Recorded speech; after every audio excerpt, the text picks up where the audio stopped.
1 Samuel, le chapitre 14.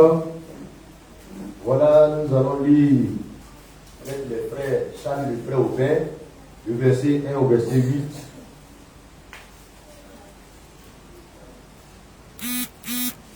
Donc c'est 1 Samuel 15, pardon. 1 Samuel chapitre 15, le verset 1 au verset 8. 1 Samuel 15, verset 1er. Samuel dit à Saül, c'est moi que l'Éternel a envoyé pour poindre roi sur son peuple, sur Israël. Écoute donc ce que dit l'Éternel. Le verset 2, ainsi parle l'Éternel des armées. Je me souviens de ce qu'Amalek dit à Israël lorsqu'il lui ferma le chemin à sa sortie d'Égypte. Le verset 3, va maintenant, frappe Amalek et dévoué par interdit tout ce qui lui appartient. Tu ne l'épargneras point, et tu feras mourir hommes et femmes, enfants et nourrissons, bœufs et brebis, chameaux et ânes. Le verset 4, Saül convoqua le peuple et en fit la revue à Télaïm. Il y avait 200 000 hommes de pied et 10 000 hommes de Juda. Le verset 5, Saül marcha jusqu'à la ville d'Amalek et mit une embuscade dans la vallée. Le verset 6, il dit aux Kéniens, allez, retirez-vous, sortez du milieu d'Amalek, afin que je ne vous fasse pas périr avec lui.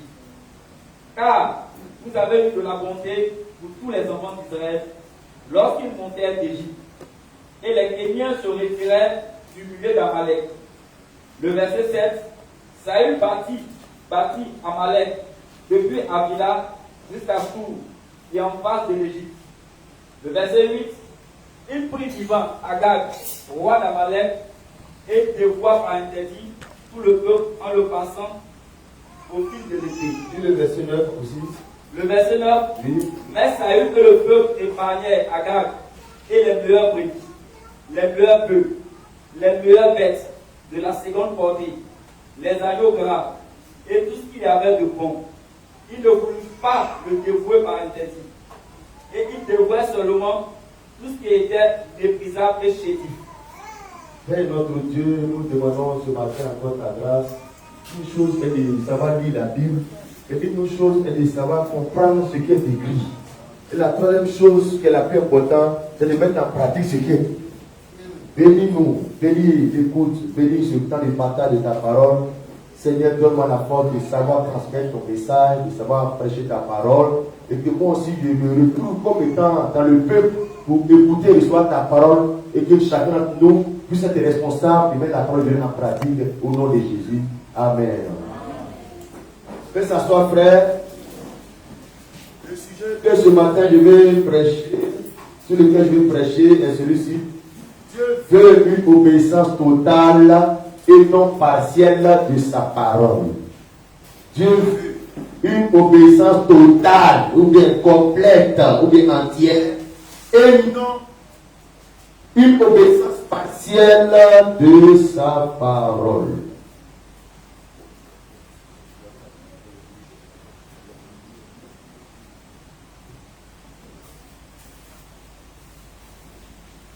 Amen, amen. Voilà, ouais. Vous voyez, frère, le texte que nous allons lire, c'est un peu long, mais ça nous met dans un certain contexte. Il est dit, frère, que Dieu avait chargé le roi Samuel d'accomplir une mission. Le roi d'Israël à l'époque, à ce temps-là, c'était le roi Saül, du moins. Et le prophète qui était là, c'était le prophète Samuel. C'est le prophète Samuel qui avait oint le prophète, le roi Saül, qui avait aussi oint le roi David. Donc le prophète, le porte-parole, la voix autorisée de Dieu qui était là, la parole de Dieu faite en chair qui était là, celui par qui on pouvait prendre la volonté de Dieu qui était là, c'était le prophète Samuel. Mais le roi qui était au pouvoir, c'était Saül. Alléluia. Et celui qui devait exécuter cette mission, tu vois, ce n'était pas le prophète Samuel, c'était le roi Saül. Il a dit au verset 2, Samuel vient donner le message à Saül, ainsi par l'Éternel des armées, je me souviens de ce que Amalek fit à Israël lorsqu'il ferma lorsqu'il ferme le chemin à sa sortie d'Égypte. Hier, à notre moment de prière, à notre moment de prière, Kennedy, on a parlé un peu de l'exode 17, quand les enfants d'Israël sont sortis du pays d'Égypte, ils allaient dans leur destinée à Canaan. Amalek, ou bien si on veut les Amalécites, parce que le fondateur du peuple là s'appelle Amalek, donc on appelle la même chose du peuple, le même nom de leur fondateur. Donc Amalek ou les Amalécites sont venus barrer le chemin à Israël pour les empêcher de rentrer dans la promesse, dans le plan que Dieu a destiné pour eux. Alléluia. Il y a eu combat, il y a eu des résistances, jusqu'à ce que Moïse avait les mains levées, soutenu là-bas sur la colline, ils ont pu faire les Amalek. Et Dieu avait décidé ceci, frère, nous allons revenir dans le texte de Exode 17. Ce que Dieu avait décidé là, les siècles sont passés, mais Dieu avait gardé sa parole. Au temps convenant, il allait exécuter sa parole sur Amalek. Exode chapitre 17. Voilà, Exode 17, nous lisons à partir du verset. Exode chapitre 17, à partir du verset 8, le verset 8 d'abord, et on lit après le verset 8. On lit le verset 13 jusqu'au verset 16. Vas-y frère. Exode 17, verset 8. Verset 8. 8. Amalek vint combattre Israël à Rephidim. Voilà, donc Israël est arrêté, stoppé dans son élan à Rephidim par Amalek. Le verset 13, donc ils ont livré bataille. Verset 13. Et Josué vainquit Amalek. Oui. Et son peuple. C'est ça. Au tranchant de l'épée. L'Éternel dit à Moïse. Et là, c'est que Dieu va dire à Moïse. Écris cela dans le livre. Écris cela dans le livre. Pour que le souvenir s'en conserve.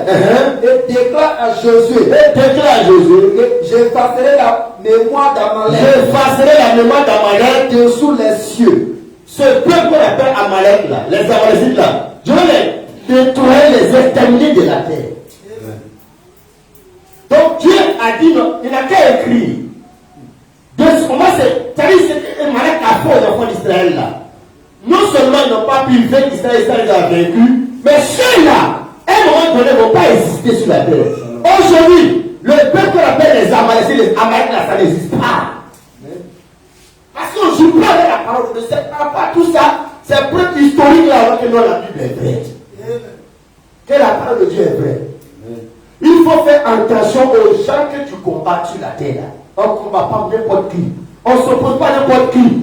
Amalek, s'ils avaient été traités dans leur village, dans leur campement, laissez l'enfant d'Israël partir, vraiment, ils allaient exister aujourd'hui là. Israël était le peuple de Dieu, le fils de Dieu, c'est-à-dire ils étaient le peuple que Dieu a racheté par son sang, au travers du sang des animaux. Le peuple qui avait l'âge de l'Éternel. On ne combat pas n'importe qui. On ne suit pas, on ne calme pas n'importe qui sur la terre là. Même les mystiques, les féticheurs, les sorciers là, c'est pas n'importe qui pas de mal. Il y a des gens, ils sont policiers sur la rue, je suis des gens, souvent là, le gars n'est pas chrétien, souvent le gars même là, il est bien en matière de fétiche. On ne parle pas à n'importe qui. Si spirituellement il est plaidé, tu vas avoir des problèmes. Et là, je vais parler de ce que il y a un peuple qui était le peuple de Dieu sur la terre. Qui ont l'âge de Dieu. Et Dieu a fait alliance avec eux. Le peuple d'Israël. Dieu a dit à Moïse, sur Abraham, je vais bénir ceux qui vont te bénir de ta postérité. Je maudirai ceux qui vont te maudire de ta postérité. Donc Dieu a déclaré que tous ceux qui vont se lever contre Israël, ils vont avoir affaire. Non pas Israël, mais à Dieu lui-même. Je dis ça pour que, en tant qu'un enfant de Dieu chrétien, on n'a qu'à faire attention aux choses spirituelles, aux choses de Dieu. Dans notre manière de parler par rapport aux hommes de Dieu, les enfants de Dieu, les choses de Dieu, tu peux parler sur tout le monde. Mais il y a certaines personnes qui font attention. Ça attire malédiction sur toi. Alléluia. Et la Bible dit que quand ils ont fait ça au peuple de Dieu, pour dire que Dieu là, il est notre avocat, il est notre berger. Dieu ne va pas accepter que quelqu'un se lève contre toi parce que tu es son intérêt. Dieu ne va pas laisser les gens te banaliser, t'écraser impunément, puis bien les banaliser, ça n'existe pas. Alléluia. Certainement, ils ne font pas l'erreur parce qu'ils ne savent pas, ils ne savent pas qui tu es. Ils ne savent pas qui est derrière toi. Tu n'as pas quelqu'un au gouvernement, mais il y a un Dieu qui est derrière toi. Quand les choses t'arrivent, ma soeur, c'est pas la peine de voir faire palabre avec les gens. Leur répondre. Il faut laisser Dieu faire ton palabre. Alléluia. Et Dieu a dit à Josué, écris cela Et ça va te conserver un souvenir que Dieu va effacer la mémoire d'Amalek de dessous les cieux. C'est-à-dire, ce peuple-là, sur la terre là, lui va les exterminer. Pourquoi? Verset 15 va dire, verset 15, Moïse bâtit un autel et lui donna pour nom. Oui. L'Éternel ma bannière. L'Éternel ma bannière. Bannière de l'insécurité ou bien moyen de protection. C'est ce que Dieu était d'Israël.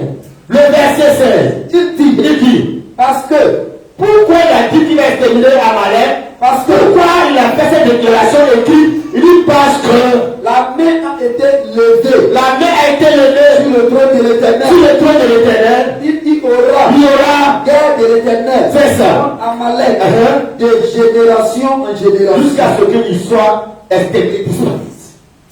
Quand Dieu a dit ça, mais la vie continue. Israël continue sa destinée. Amalek est venu sur la terre, les enfants des enfants se multiplient. Deutéronome 24. Deutéronome chapitre 24, verset 17. Toujours sur la même histoire de ce que Dieu a dit va faire d'Amalek. Pourquoi? Parce qu'ils se sont levés contre le peuple de Dieu, l'homme de Dieu qui était créé par Israël. L'homme de Dieu qui était créé par Israël. Le fils de Dieu qui était créé par Israël. Ils sont venus pour empêcher de rentrer dans le plan de Dieu. Ah, ils se sont créés des problèmes. Vas-y, Deutéronome chapitre 24, verset 17. Deutéronome 24, verset 17. Le verset 17. C'est ça. Tu ne porteras point atteinte au droit de l'étranger. Deutéronome 24, verset. Est-ce que j'ai pas mal pris?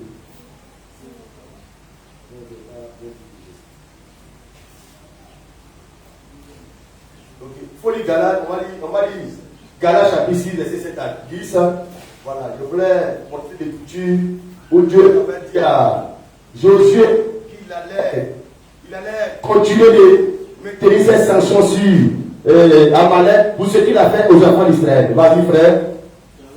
Oui, Galates chapitre 6, verset 7 à 10. Galates 6, verset 7 à 10, c'est ça. Galates 6, le verset 7. Ne vous y trompez pas. Bon, ok. C'est pas Deutéronome 24, c'est même Deutéronome 25. Deutéronome 25, 17 à 19. Voilà, tu laisses là. Deutéronome 25, verset 17 à 19. Deutéronome 25, le verset 17. C'est ça. Souviens-toi de ce que te fit Amalek pendant la route. Lors de votre sortie d'Égypte. Verset 18. Comment lui, il te rencontra dans le chemin. Et sans aucune crainte de Dieu. Oui. Tomba sur toi par derrière. Sur tous ceux qui se traînaient les derniers. Oui. Pendant que tu étais là. Pendant que tu étais las. Épuisé toi-même. Oui. Lorsque l'Éternel ton Dieu. Oui. Après t'avoir délivré de tous les ennemis qui t'entourent. C'est ça. T'accorderas du repos dans le pays que l'Éternel ton Dieu te donne en héritage. Et en utilise selon les virgules. Lorsque l'Éternel ton Dieu, après t'avoir délivré de tous les ennemis qui t'entourent, t'accorderas du repos dans le pays que l'Éternel ton Dieu te donne en héritage en propriété, tu effaceras la mémoire d'Amalek de dessous les cieux. Mais ne l'oublie moins. Dieu n'oublie pas ce qu'on te fait. Ils vont oublier. Comment tu vas oublier? Parce que Dieu venge ses enfants. Dieu veille sur la sécurité de tes enfants, de ses enfants. Donc il dit à Josué, ce qu'il avait la main d'écrire là, que cette affaire-là ne laisse pas. Qu'elle n'oublie pas. Quand vous avez fait vos ennemis, vous devez avoir du repos. N'oublie pas de lever le compte de Amalek, il doit disparaître. Qu'est-ce qu'ils ont fait?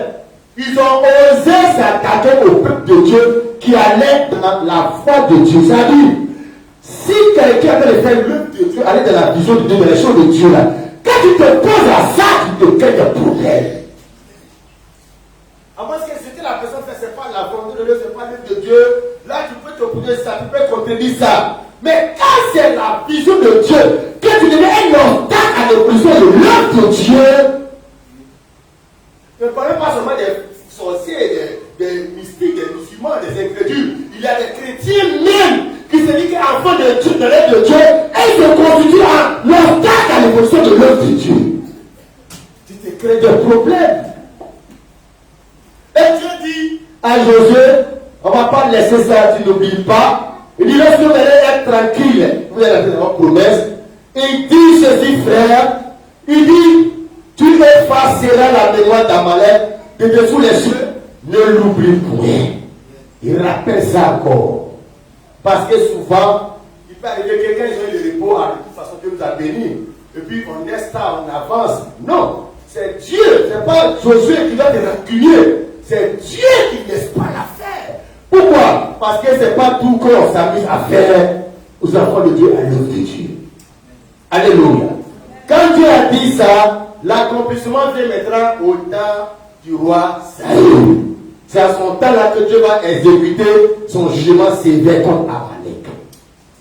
Regarde les siècles qui sont passés, tous les siècles qui sont passés. Amen, amen.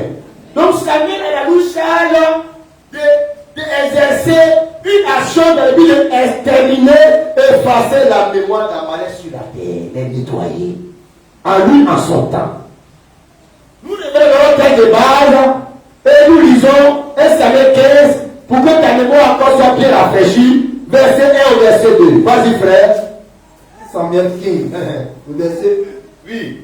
Samuel dit à Saül, c'est moi que l'Éternel a envoyé pour tourner roi sur son peuple. C'est ça. Sur Israël. Écoute donc ce que dit l'Éternel. L'ancienne affaire de Dieu concernant Amalek, depuis Exode chapitre 17, depuis Deutéronome 24 là, Dieu maintenant, le temps de la confiance, la parole de Dieu est arrivé, le temps des sanctions, la punition du jugement de Dieu est arrivé. Il envoie Samuel pour donner la mission là au roi Saül. Verset 2. Ainsi parle l'Éternel des armées. C'est ça. Je me souviens. Dieu se souvient de ce que Amalek fit à Israël. Oui. Lorsqu'il lui ferma le chemin à sa sortie d'Égypte. C'est ça. Va maintenant. Va maintenant. Maintenant le temps est maintenant le temps présent là.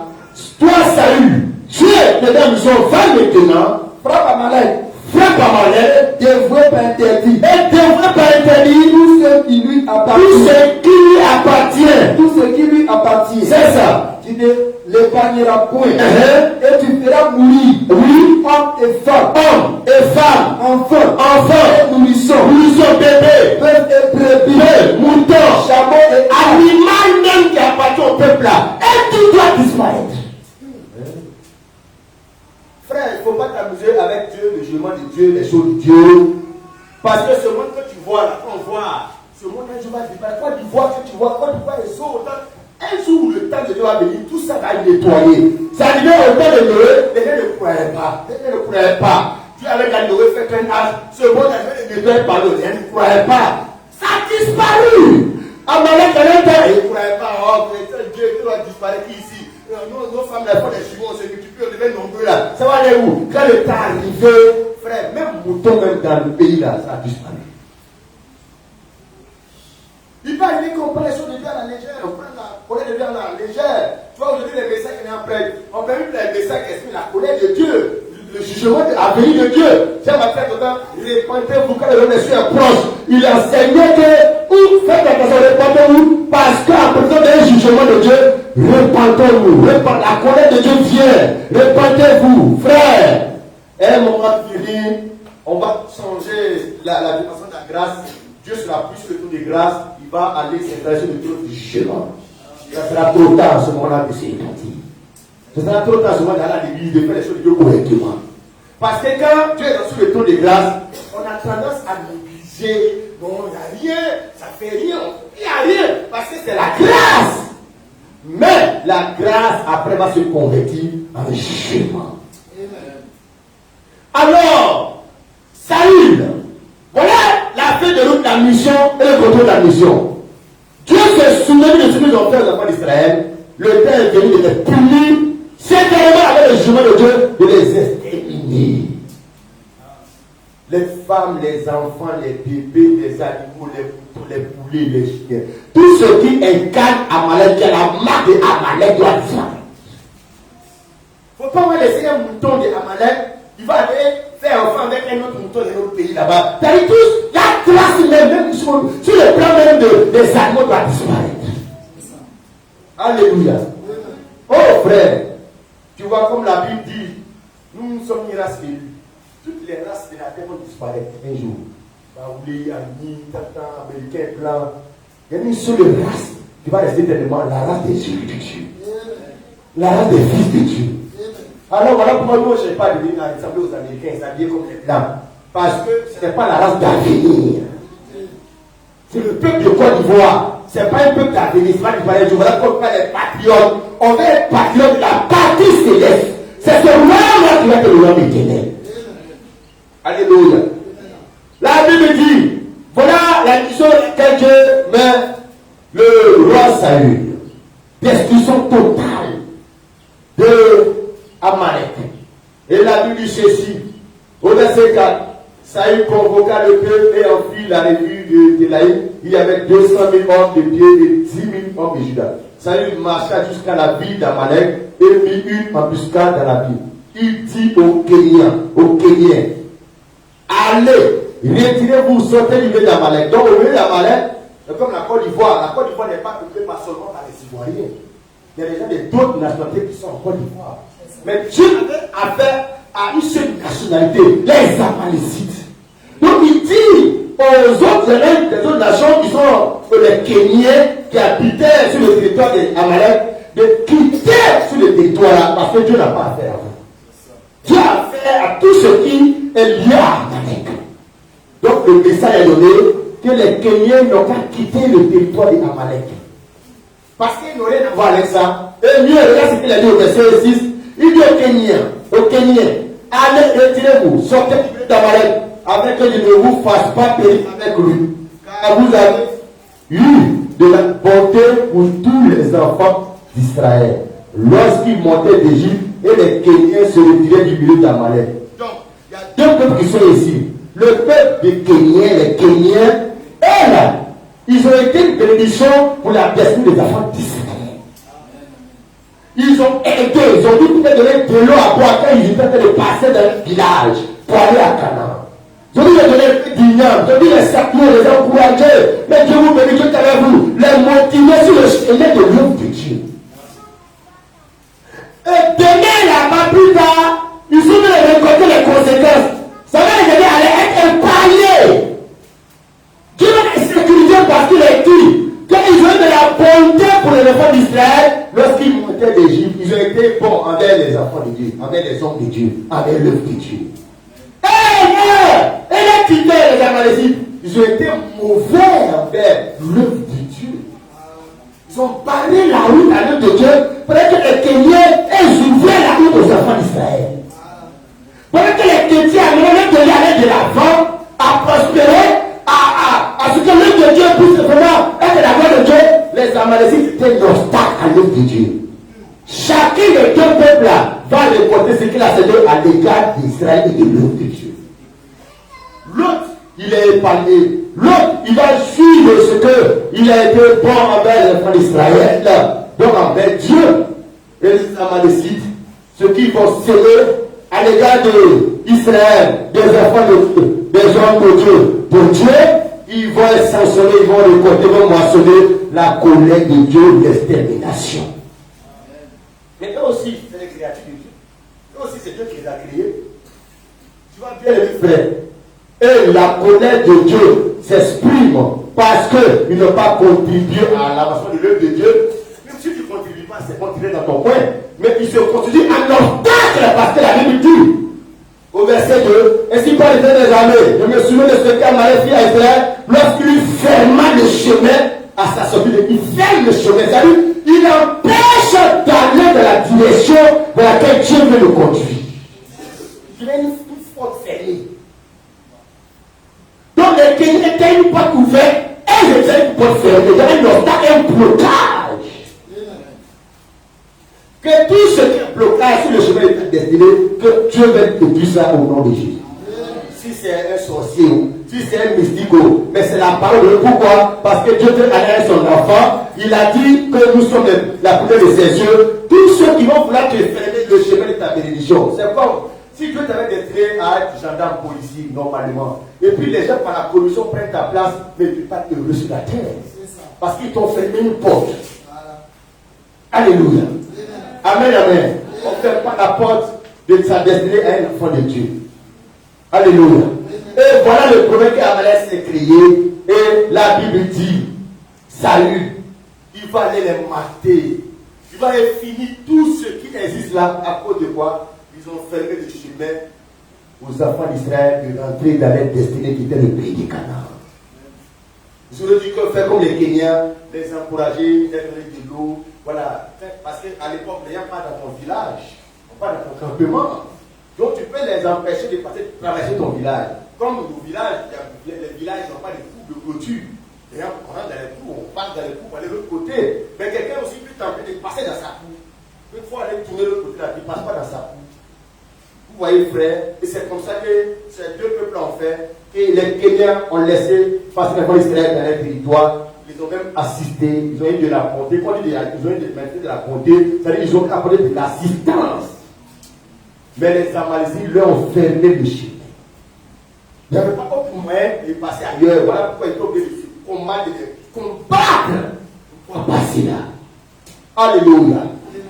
Alors le temps de la côte de Dieu est venu et Saül doit exécuter la sentence. Au verset 7, il est dit, Saül partit à Amalek depuis Avila jusqu'à Chou, qui est en face de l'Égypte. La sentence était qu'il n'y a pas quelqu'un qui doit respirer dans le village. Personne ne va rester en vie dans le pays. Même un animal ne doit pas avoir pitié, sentiment de pitié, on ne doit pas avoir. Les hommes, les familles qui avaient donné pitié à son enfant qui vient là, la femme, l'enfant, parce que c'est la parole de Dieu, donc mais mon sentiment ne doit pas venir empêcher la comprendre de la parole. Nous devons venir là parce qu'il y a certaines personnes qui mettent les sentiments dans l'exécution de la parole. Les sentiments de pitié. Vous ne pas juger, il ne faut pas condamner. Vous devez sentimental. Oh, la Bible condamne ça. Donc lui, il est plus sentimental que Dieu. C'est pas pourquoi Dieu va mettre les gens dans l'enfer. Non, nous, notre souci, c'est de faire la volonté de Dieu parce qu'il nous met en mission. Quand tu vas dans l'armée, on te pose souvent des questions. Pour voir si tu peux dans l'armée. On dit que tu dois traquer les braquets, les bandits. Si tu traques un bandit, un braquet, quand tu te rends compte que c'est ton papa, qu'est-ce que tu fais? Ah, parce qu'on met quelqu'un dans l'armée, il y a des sentiments dans la maison là. On va détruire ça en toi pour que tu viennes servir la nation. Pour que tu viennes te soumettre à l'autorité de la hiérarchie. Quand tu attrapes ta cousine, c'est ma cousine, et là, non, si c'est le cousin, l'oncle de l'autre là, et non, c'est moi, non, c'est que tu ne peux pas servir la famille. C'est que la nation n'est pas une priorité. C'est ta famille et toi-même, vous êtes encore en priorité. C'est la nation qui est la priorité. Alléluia. Alors Dieu met ça une mission. Tout le monde doit mourir. Personne ne doit vivre. Un animal ne doit pas vivre. Les Kenyans sont quittés. Tous ceux qui sont sur le territoire là, ils ne doivent pas rester en vie. Verset 7. Il a bâti à Amalek. Qu'est-ce qu'il fait au verset 8, frère Folie? La bêtise va commencer à venir. Verset 8. L'erreur va commencer à venir. Il prit vivant Agag. Oui, donc le roi d'Amalek s'appelle Agag. Agag. Roi d'Amalek. Il le prend vivant. Or, la mission, la parole de Dieu qui est la mission dit, tu dois exterminer tout le monde parce que c'est un peu que fait par interdit. Quand il est allé, il combat, il a accompli une partie de la parole. Parce que la Bible a dit, il doit les combattre, les exterminer. Donc il a pu faire. Quand il a fait, il a tué les gens, tué les femmes, ce qu'on doit tuer, après il a reçu le roi. Quand il a reçu le roi, quel roi? Son collègue roi. Parce que lui, le roi, l'autre aussi est roi. Et il savait que de la manière les gens du respect pour lui était roi. Donc pour lui, le roi d'une nation, mais il incarne toutes les institutions. Il y a les honneurs, il y a l'excellence.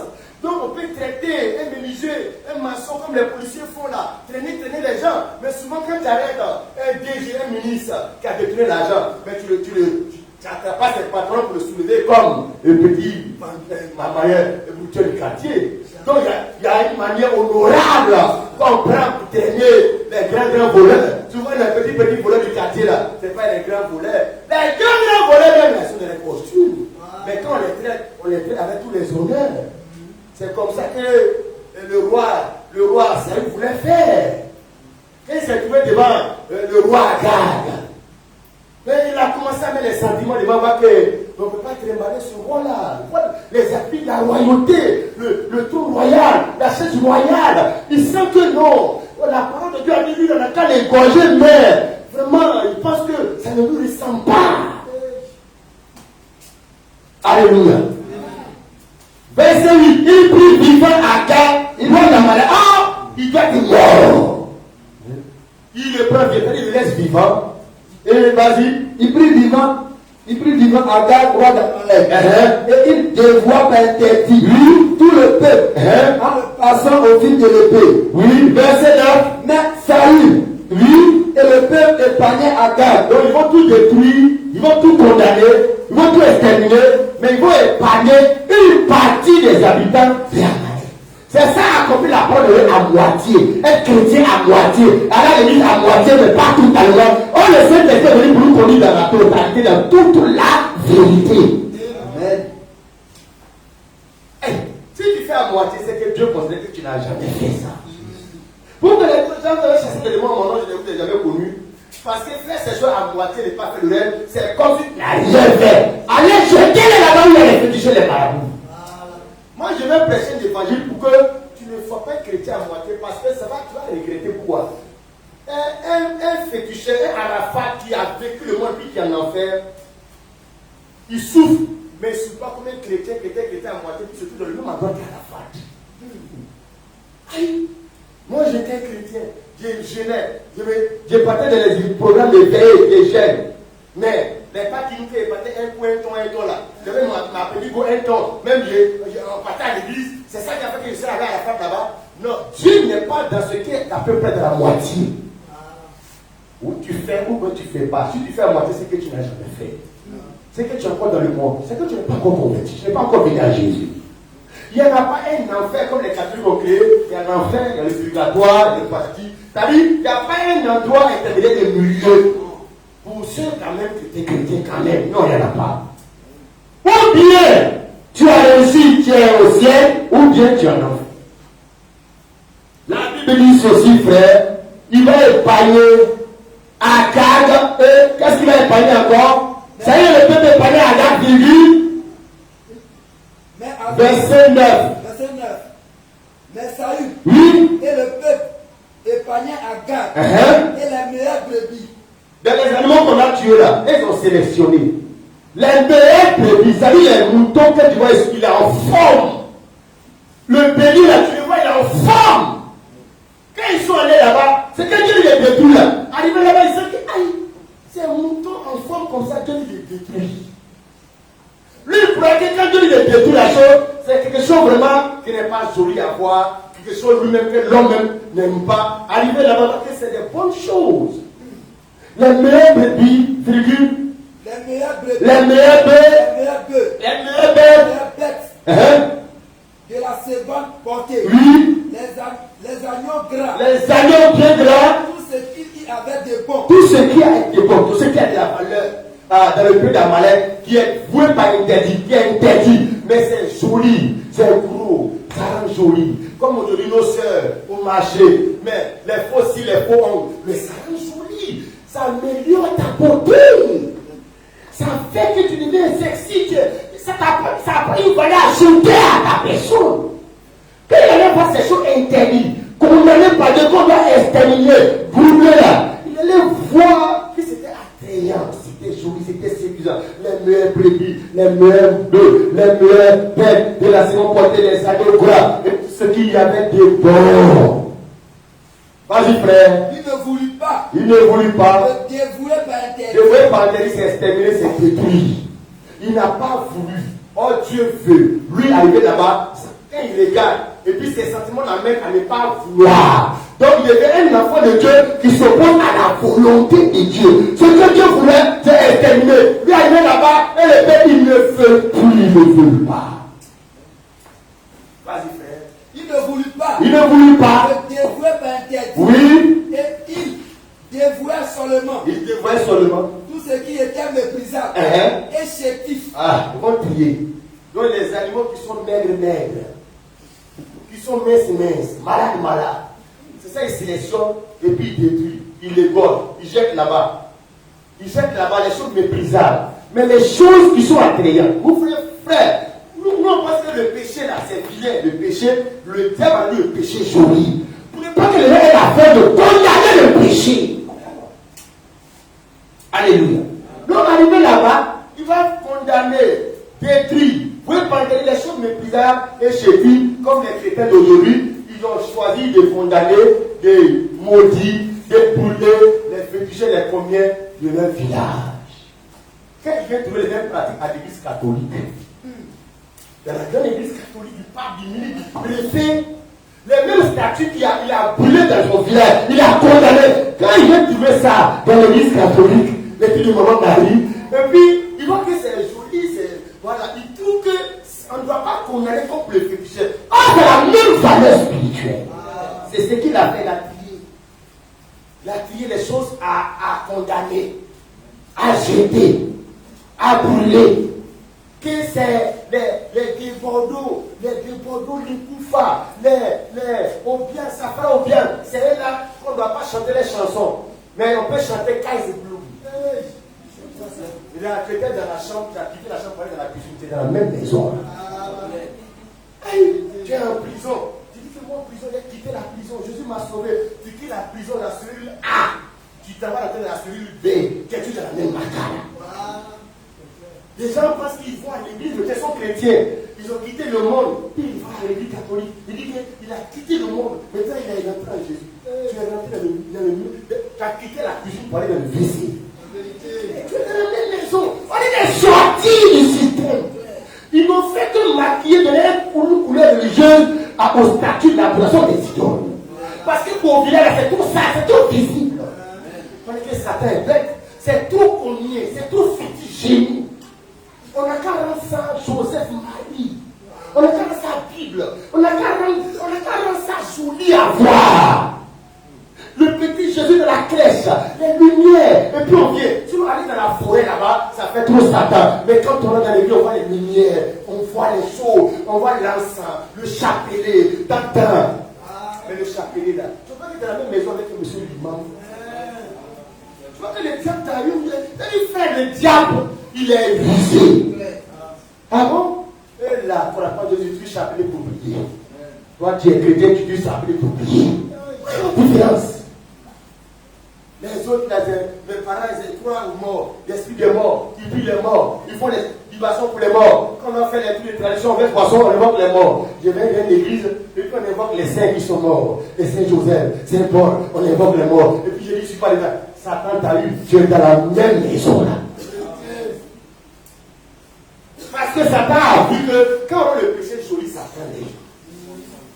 Quand on a le péché, donc on fait lui le péché, la Bible dit, l'iniquité sera accrue. Et on a fait très bien. Nous-mêmes, maman, même qui sont un peu plus âgés, nous pouvons le dire. Au fur et à mesure qu'on vient, on fait à la fin des temps où l'iniquité a accrue, la séduction est accrue, les jeunes filles, les filles, deviennent plus jolies que les filles d'avant. Les garçons, les jeunes garçons, les jeunes chanteurs, les footballeurs, les gars, ils sont plus jolis que ceux qui jouaient ballon avant. Les chanteurs d'avant, les loups-gars, les sous-DJ, regarde les jeunes, les TTP, regarde.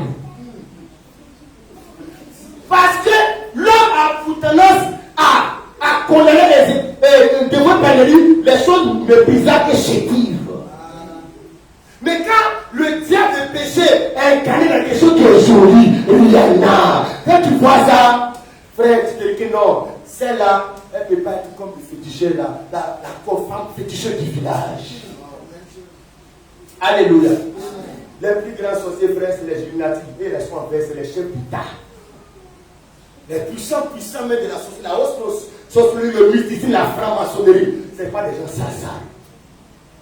La Bible dit que quand Saül est parti accomplir la parole de Dieu, il a accompli une partie. Ce qui était chétif, méprisable, a vu deuil, il a condamné, il a mis le feu de suifon égorgé. Quand ils sont arrivés sur le roi Agag, ils ont mis les attributs de la royauté sur lui, ils l'ont mis de côté. Quand ils ont trouvé les meilleurs brebis, ils ont mis de côté.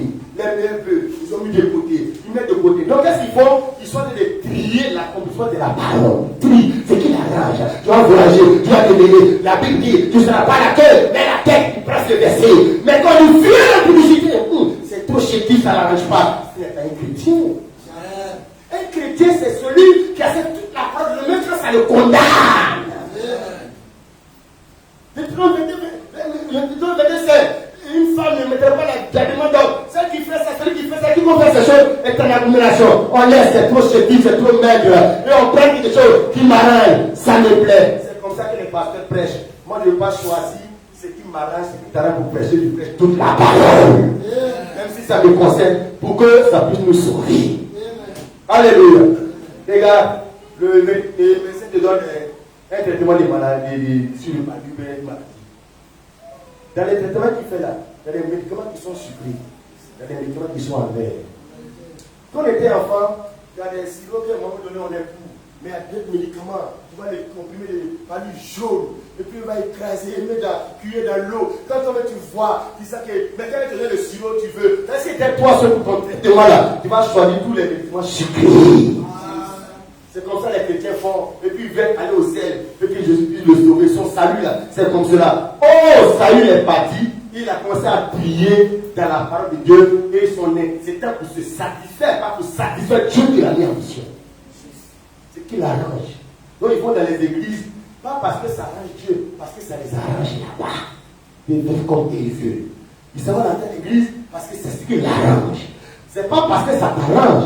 Parce que c'est la volonté de Dieu, ce qui va faire plaisir à Dieu, à toi. Donc, ils ont des pasteurs qui prient, les pasteurs qui vont faire les actions prophétiques, les révélations, les prophéties sur la vie. Ils aiment ça. Mais un prédicateur de la parole qui va lui prêcher le message de la repentance et de la sanctification pour l'amener à le condamner le péché. Lui, ça ne l'arrange pas, c'est trop chétif, c'est méprisable. Une église méprisable, il n'y a pas beaucoup d'hommes. Ton là même l'envoie comme ça. Mais l'église de Wafra Mohamed Idriss, sur Facebook, tu peux aller, ils ont bâti un temple de 2 milliards. J'ai dit, le pasteur, quand il paye les petits sur la chaîne comme ça, l'écran est grand, gros comme ça, tellement le temple est grand, il faut être loin, si tu es loin, tu ne vas pas payer le pasteur. Donc il y a un regard sur l'écran, les chaînes présidentielles, le coin même, les sommets.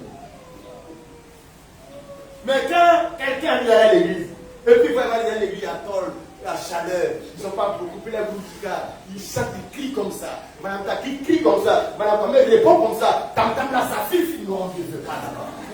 Je vais aller où? Non, c'est les meilleurs bébés, les meilleurs chanteurs. Les meilleurs sont là-bas, les meilleurs groupes musicaux, les meilleurs instrumentistes, tout est meilleur. Sauf la parole qui donne la foi pour le salut. Si nous c'était pour ça, nous sommes catholiques parce qu'elles chantent comme des anges. Tu n'entends même pas les mots qui chantent.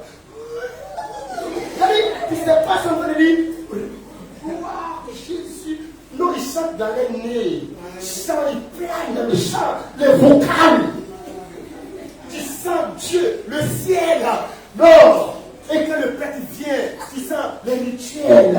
Tout est calme. Tu sens le ciel dans tout ça. Mais le problème, ce qui sauve, c'est la parole. Dieu est la parole.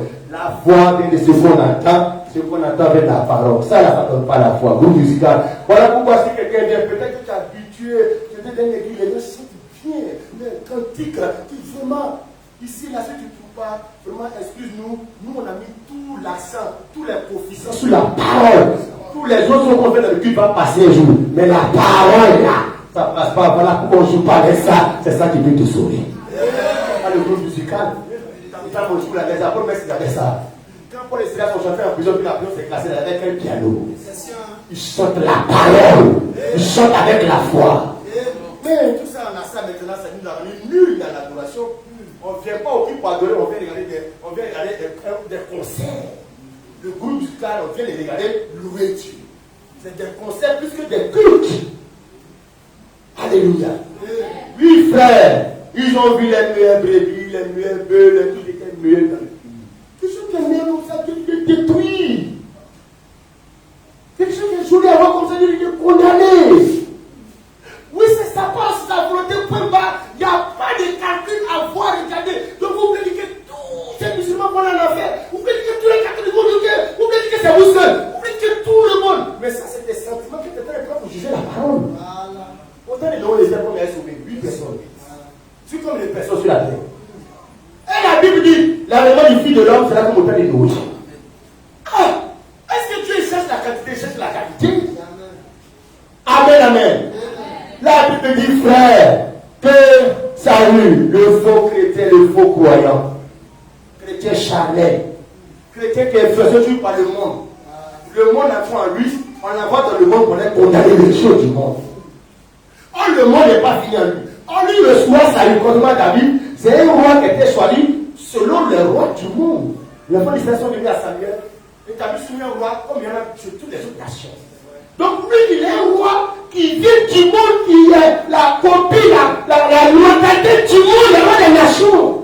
Quand il est devant le roi Agag, mais c'est son collègue. Il est établi roi comme les rois des nations. Il ne le condamne pas pour qu'ils ont le même esprit. C'est le même palier là. Lui, c'est pareil. Nous, on appelle l'enfant d'Israël, roi d'Israël, c'est le nom. Comme aujourd'hui, c'est la dénomination, le nom des églises que les gens se retrouvent chrétiens. Assemblée de Dieu. Comme il fait l'Assemblée de Dieu, il est chrétien. Puis tu as dit que l'Assemblée de Dieu est chrétien. Tu as dit SMA est chrétien. Non, c'est des religieux, c'est des dénominations. C'est un Christ qu'on est chrétien. On ne dit pas chrétien catholique, on dit chrétien, ouais, point. Si on met catholique, ils sont annulés ton chrétien. Chrétien baptiste. Si on a dit ça, si on a mis à côté des chrétiens, c'est qu'on a annulé ta chrétienté. Je suis chrétien, point. Tu vas dans quelle église? Je suis chrétien, je suis de l'église de Jésus. On va t'amener à ajouter. Si tu as ajouté l'étranger à ton unité de Christ, c'est fini, tu ne l'es pas. Alléluia. Baptisé. Comme le baptême. Baptisé veut dire immerger. Baptisé veut dire immerger, plonger dans l'eau. Et tellement on a dénaturé le sens spirituel des choses, on dit quels sont ceux qui ont été baptisés par immersion. Mais baptisé veut dire immerger déjà. Ça veut dire baptisé par immersion, tu ne fais que répéter la même chose. Tu ne dis rien. Baptiser suffit. C'est suffisant pour exprimer l'immersion. Mais comme les catholiques ont fait le bout, donc on dit ça pour montrer la différence. Regarde, on est baptisé, c'est ce que les catholiques font là, c'est pas baptisé. Baptisé veut dire tu es immergé dans l'eau. Tu es soumis à une immersion. Donc on ne doit pas dire baptisé par immersion. Mais ça veut dire quoi? Je suis baptisé par. Mais, vous voyez, je suis baptisé, ça veut dire que tu as été soumis à une immersion, on a été plongé dans l'eau. C'est ce que baptisé veut dire. Mais, quand on ajoute les autres choses, ça dénature le sens spirituel des choses. Ça ne veut plus rien dire. Par exemple, je m'en vais à l'église. Bibliquement, ça ne veut rien dire. Les apôtres ne parlent pas comme ça. Un chrétien ne va pas à l'église, il ne peut pas partir à l'église. C'est lui-même qui est l'église. Il va partir dans quelle église? Un chrétien peut aller au culte, à la prière, à la réunion. Il peut tout faire ça, mais il ne peut pas aller à l'église. Parce que c'est lui qui est l'église qui va à la réunion. Amen. Donc au fur et à mesure, on ne fait que dénaturer la parole, déformer l'esprit des gens, que tu es chrétien de quelle église, ça veut dire quoi? Qu'est-ce que ça veut dire? Dès que je suis chrétien, je suis devenu l'église de Jésus-Christ en même temps. De quelle église là, ça veut dire quoi? Quand tu es chrétien, ça veut dire que tu es toi-même, tu es l'église de Jésus. Tu ne vas pas même dans une autre. Toi-même, tu es l'église de Jésus-Christ. Vous voyez, frère, il faut qu'on prenne que les chrétiens puissent subir une opération chirurgicale pour enlever tous les vices et péchés de la dénomination de la religiosité qui sont rentrés en lui. Et finir par accepter que c'est ça qui est bon.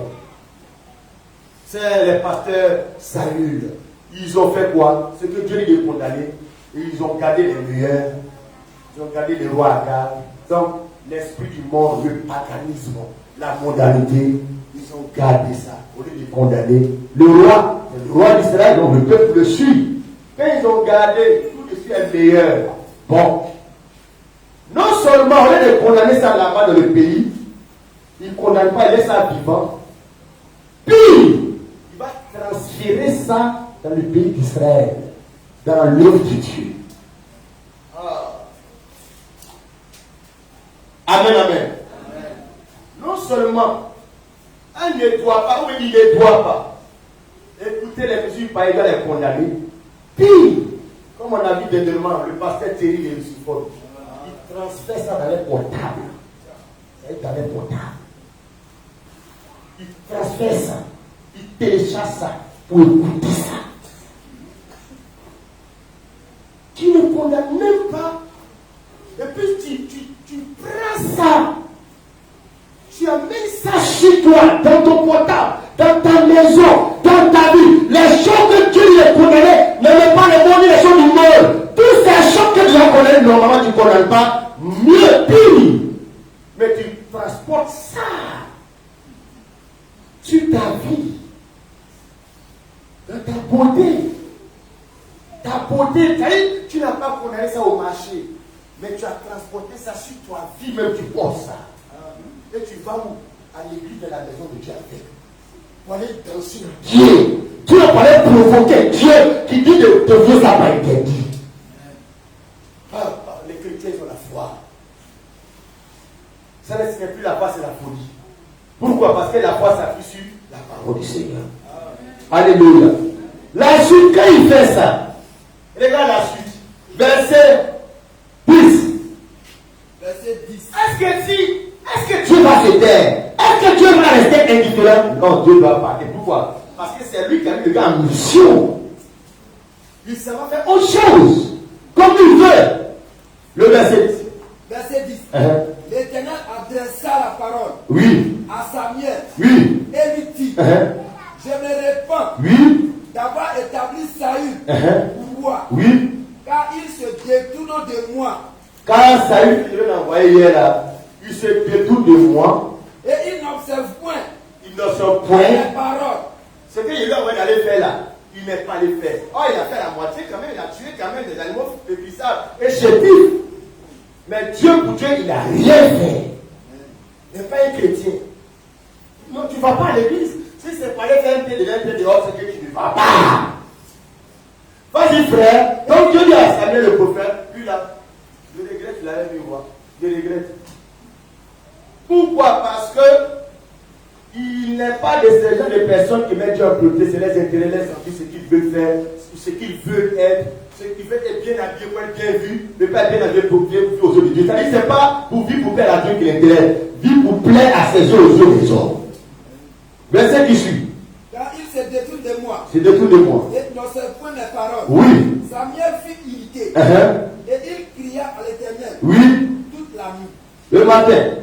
Vas-y. Il se leva de bon matin pour aller au devant de Saül. Ah, mais Dieu a donné sa parole. On va lui prêcher. Donc Dieu a donné la parole à son prédicateur. Il va aller prêcher le gars là. Il va lui dire. Oui, Dieu a fait le papatorial, mais il faut lui dire. C'est-à-dire le problème c'est quoi? Les gens n'aiment pas qu'on ait 10 ans la parole, la volonté de Dieu qui est dans sa parole. Il n'y a qu'à les laisser. Si Dieu qui fait les choses que Dieu ne te dit, frère, c'est que Dieu ne t'a jamais aimé. Si tu vois ton frère qui marche mal, il fait que c'est que tu n'aimes pas le faire. Il faut lui dire que quelque chose qu'on va prendre, au moins, tu as fait ce qui est juste, tu l'as interpellé, tu la vois qu'il a pris sur laquelle il marche, tu veux lui faire du bien. Or, nous, si elle dit qu'il va me dire, ça la peine, on va gâter mon laisser. Regarde, tu as de participer à sa décision et Dieu va te demander compte. Il dit ici, il dit à la sentinelle, au prophète, de parler aux méchants. Si tu parles au méchant qui ne se répand pas, s'il meurt, son sang ne tombe pas sur toi, tu es pur, les mecs sont innocents, son sang est tombé sur lui-même parce que tu l'as averti. Mais si tu ne l'avertis pas, quand Dieu t'a dit l'avertir, parce que tu as eu honte, tu as eu peur, Dieu va te demander son sang en compte. Dieu est responsable. Alléluia. Et la Bible dit, Dieu met Samuel au courant que c'est un faux type. Lui là, c'est un faux gars. C'est un faux roi. Verset 12, verset 13. Il se leva de bon matin pour aller au devant de Saül. Et on vient lui dire, Saül est allé à Carmel. Et voici, il s'est érigé un monument. Puis, il s'en est retourné. Et passant plus loin, il est descendu à Gilgal. Verset 13. Samuel se rendit auprès de Saül. Samuel le prophète, Dieu l'a mis au courant, il va vers Saül. Et Saül lui dit, sois béni de l'Éternel. Le faux chrétien, le faux type là, qui allait garder les mains sur laquelle il a vu l'homme de Dieu, en même temps, il va l'amadouer. C'est ça. Quelqu'un vient chez toi, elle n'est pas que ça. Moi, si chez moi, quand tu me trouves bien, ah, bonjour, moi, Jacques, comment tu vas, ça va à la maison? Quand c'est comme on sait que le gars qui te reprend quelque chose n'est pas clair. C'est par là. Quand tu as volé bien à soi, puis tu sens que la maman arrive. Oui, maman, on sent que tu veux te racheter. Il dit, il va saillir le prophète. Et il saillit le prophète directement. Et ça lui dit, et il dit, qu'est-ce qu'il dit à Saïd? sois béni de l'Éternel. Béni de l'Éternel. J'ai observé la parole de Qui l'Éternel. t'a demandé quelque chose? Qui t'a demandé quelque chose? Qui t'a dit quoi? Si tu as dit que tu as servi de Dieu, tu es ce matin, qui te demande tout ça là? C'est parce qu'il n'y a rien de réclamation que souvent ça fait du bruit. Quelqu'un a dit que la forêt pousse en silence, on n'entend pas les bruits. Mais c'est l'arbre qui tombe là qui fait du bruit. C'est l'arbre qui est mort là, regardez là. C'est ça qui tombe la forêt, ça fait bruit. Les oiseaux s'envolent. Si tu es chrétien, c'est un peu appris le Seigneur, tu n'as pas fait du bruit. Faire l'église, ministère, évangile de temps de temps. Si tu es un chrétien, même musulman là, ça ne peut pas être un chrétien. Mais si tu as bien écrit des choses, vous faites ça après, maintenant les contrôles, c'est que vous n'êtes même pas des chrétiens. À quel moment les disciples on a dit que c'est les chrétiens? Ils ont écrit ils ont porté quoi? Ils ont porté l'uniforme. Acte d'apôtre, chapitre 1, verset 26. Si tu es un chrétien, comme le livre chante, mais est-ce qu'on a bien fait accuser de Jésus? Si Jésus est Seigneur, il laisse lui même sa habilité. S'il est dans ta vie là, il va s'exprimer pour montrer qu'il est dans ta vie. Comme on a vu que Jésus a fait ce Zachée, et que Zachée allait dire aux gens. Mais quand Zachée est rentré dans la repentance, le changement de vie, mais c'est la preuve que Jésus est là. Acte d'apôtre, chapitre 11, verset 26. Acte 11, verset 26. Et l'ayant trouvé, l'amena en Antioche. Oui. Pendant toute une année. C'est ça. Et il se réunit aux assemblées de l'église. Oui. Et ils enseignaient beaucoup de personnes. C'est ça. Ce fut à Antioche que pour la première fois, les disciples furent appelés chrétiens. Mais c'est quoi ils ont vu pour les appeler chrétiens? Est-ce qu'ils avaient pancarte? Est-ce que ces chemins de croix, ils ont vu les gens sur la route, puis on dit ça là, c'est les chrétiens? Ils ont connu Jésus dans les évangiles. Ils ont vu la manière de prêcher de Jésus. Sa vie de prière, de sanctification. Jésus était là, le ciel, Jésus n'est plus là. Il voit des hommes, des femmes, et puis il voit que les actes de Jésus qui a disparu là. On voit qu'il est incarné dans les gens là. Vous êtes les chrétiens. Chrétien, c'est le nom de Jésus qu'on a pris à continuer d'appeler des gens. Pourquoi? Parce qu'ils sont devenus la personne, le lieu de la personne de Jésus. Si Jésus est à toi, ma soeur, le monde va demander que tu es un chrétien. Quand tu t'habilles, ma soeur, tu n'as pas besoin de forcer. Christ en toi exige les habillements que lui veut. S'habiller décemment, être plus gai et modeste. Alléluia. C'est pas quand tu vas à l'église, tu montres que tu es un chrétien. Les sorciers vont à l'église. Les féticheurs vont à l'église. Les hypocrites vont à l'église. À l'église, mais les voleurs vont. Quand les gens prient adoration, les saints demandent des fois à des gens qui volent pour à l'église. Aller à l'église, c'est chrétien. Mais les gens, ils volent. À l'église, ils volent.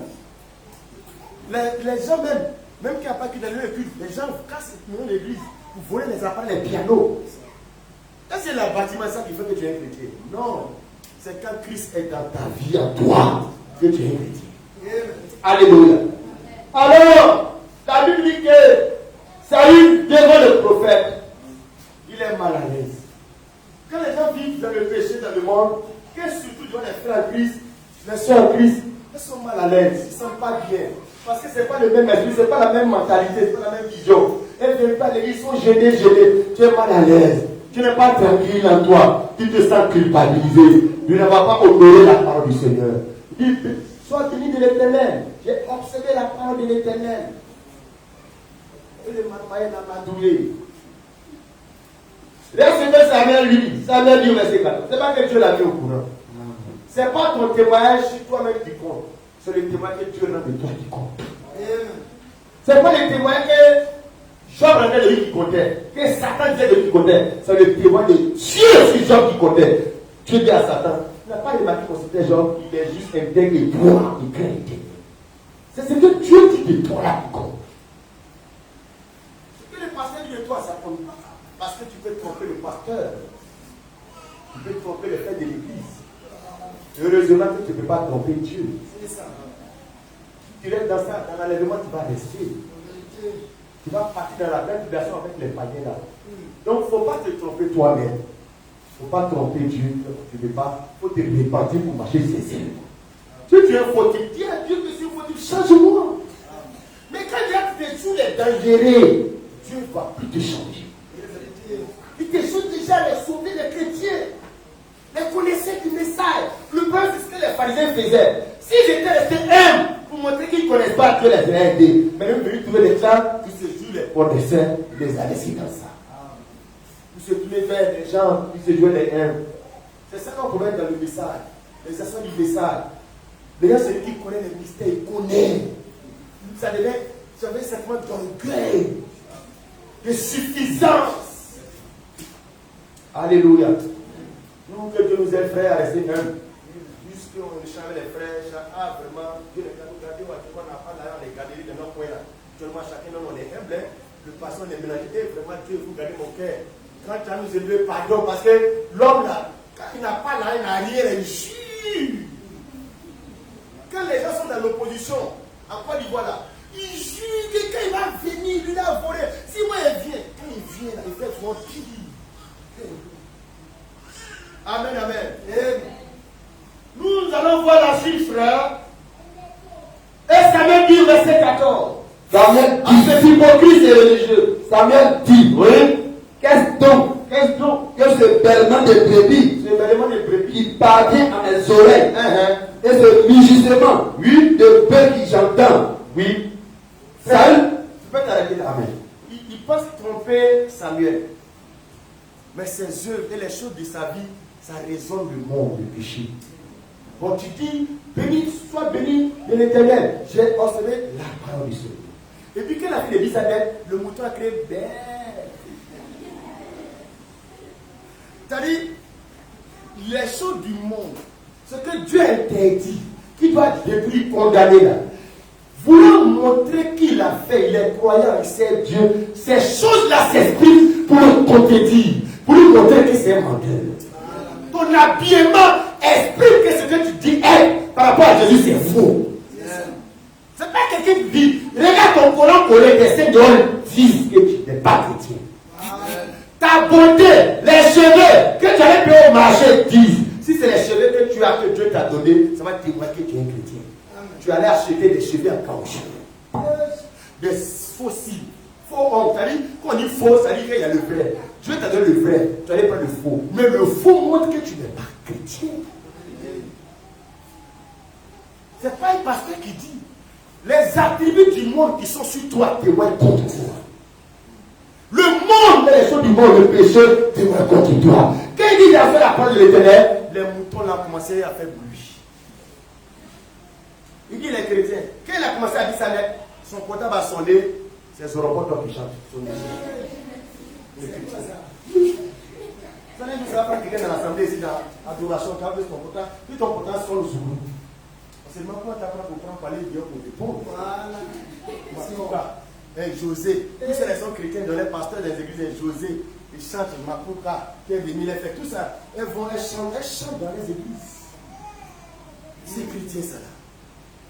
Quand tu dis ça, tu dis que non, tu juges, mais c'est Dieu qui veut qu'on ait qu'à exterminer cette façon d'être chrétien, condamner ça. C'est du paganisme. Mais ça me dit, mais quel est ce bêlement des brebis que j'entends dans ta maison, dans ta vie? Quel est ce son des païens, des DJ païens on entend dans ton portable? Quels sont ces sons des camarades, ces camarades païens qu'on voit dans ta vie? Pendant que les chrétiens sont des chrétiens, tes meilleurs amis, ce n'est pas les chrétiens, c'est les païens. Frère, ce n'est pas quelqu'un qui va te condamner, qui te juge. Tes œuvres vont parler contre toi. Tes œuvres témoignent contre toi. Alléluia. Amen, amen.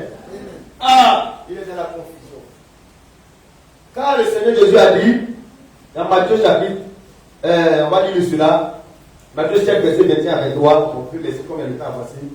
Ce n'est pas tout ce que dit Seigneur, Seigneur. Dis, on peut dire, je connais, on peut dire.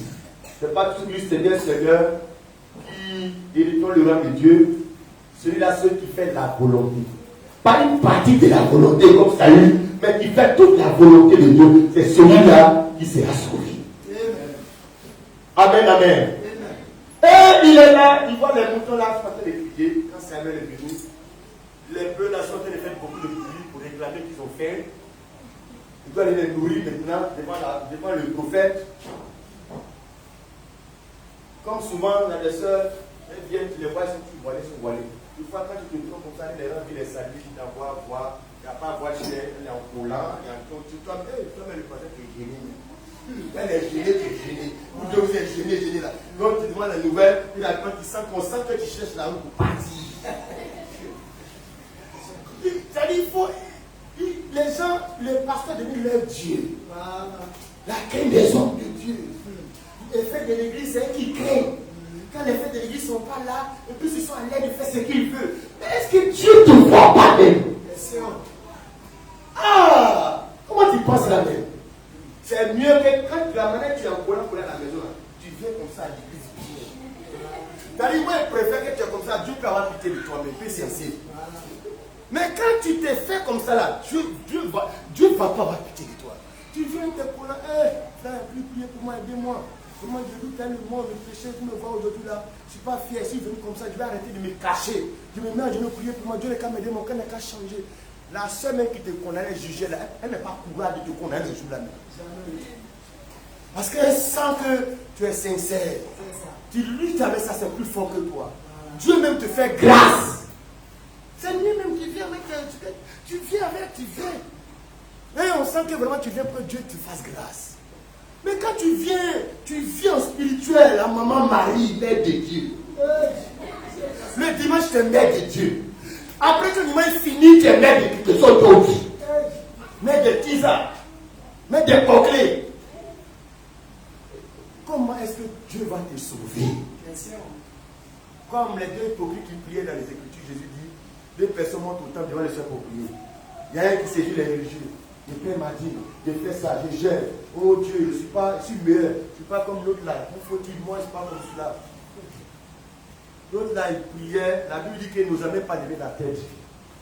Que Dieu n'est qu'à avoir pitié de lui. Dieu n'est qu'à le sauver. Parce qu'il n'a pas la force, la capacité de vaincre le péché du monde. Dieu ne fait grâce. La Bible dit que cet homme a été justifié. Et l'autre. Alléluia. Quand nous prêchons et nous condamnons le péché du monde, c'est pour ne pas faire comme les autres pour t'encourager. C'est pour te décourager. Mais je dis que non, le passage nous condamne. Moi, il va dans l'autre église où on ne le condamne pas. On te fait du mal. Nous, on ne condamne pas les gens. On condamne le péché dans lequel les gens vivent. Parce que Dieu ne te condamne pas et ne te juge pas. C'est ton péché qu'il condamne. Pour que tu sois sauvé. Alors, Saül, le chrétien, qui a cru qu'on peut tromper Dieu tout le temps, à tout moment, mais qu'un jour viendra, tu auras à rendre compte de tes yeux. Il doit répondre de ses yeux. Il veut cacher et ses yeux témoignent contre lui. Le bêlement des bœufs et des moutons. Samuel demande, mais pourquoi tu dis que tu as fait la parole de Dieu? Mais pourquoi le bœuf et les moutons de Amalek en train de résonner dans ta maison en Israël? Donc tu as pris ces choses du monde pour venir chez toi. Et on entend le bruit de ces choses chez toi. Ces musiques là chez toi. Ces arguments chez toi. Ce langage païen là chez toi. Pourquoi? Et là c'est qui dit, pour se justifier, au lieu de profiter pour s'humilier, va discuter avec la parole. Elle va discuter avec la parole. Le verset 15. Saül lui répondit. Saül le roi répondit. Saül répondit. Oui. Ils ont amené de chez les Amalécites. Ils ont amené chez les Amalécites. Parce que ils les ont amenés de chez les Amalécites. Parce que le peuple a été